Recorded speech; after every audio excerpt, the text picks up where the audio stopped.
Stalker 2 Coast of Hope is just 2 weeks away, and GSC has released a really cool raw gameplay walkthrough of the new Iron Forest area. It gives us our first proper look at the new location, along with some of the new features and changes coming with the update. In this video, I want to quickly go over everything I've noticed that looks new or different so far, while comparing it to the current version of the game. Overall, the performance looks much better, but that's pretty much expected for an official gameplay showcase. We won't really know how well it runs until we get our hands on it ourselves. Since this is most likely running on the new 2.0 update though, we can already spot some visual improvements. The atmosphere looks a bit different, there's a new foggy weather effect, and the foliage overall looks much better.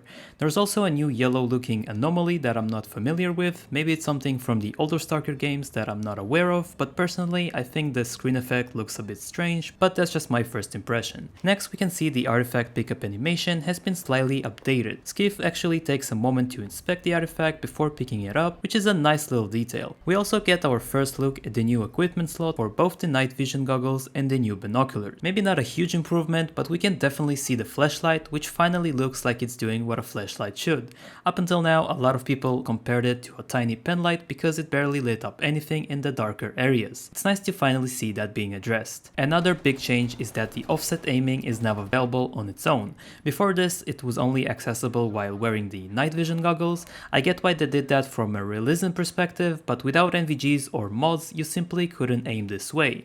So it's great to see it becoming a standalone feature. And of course, the biggest surprise for me was the new over-the-counter aiming that completely caught me off guard, and honestly, it's a really cool addition that I wasn't expecting, and that could mean there are more aiming possibilities, such as from the side and etc. Finally, we get another look at the new cadaver mutant. We saw it briefly in the trailer before, but this is our first time seeing it properly during actual gameplay, and it looks absolutely brutal. Overall, there are probably plenty of smaller changes as well, especially when it comes to the sound design and general ambience, but from what we've seen so far, I'm really happy with how everything is shaping up. Hopefully the 2.0 update delivers on all of these improvements, because I honestly can't wait to jump in and try it out for myself.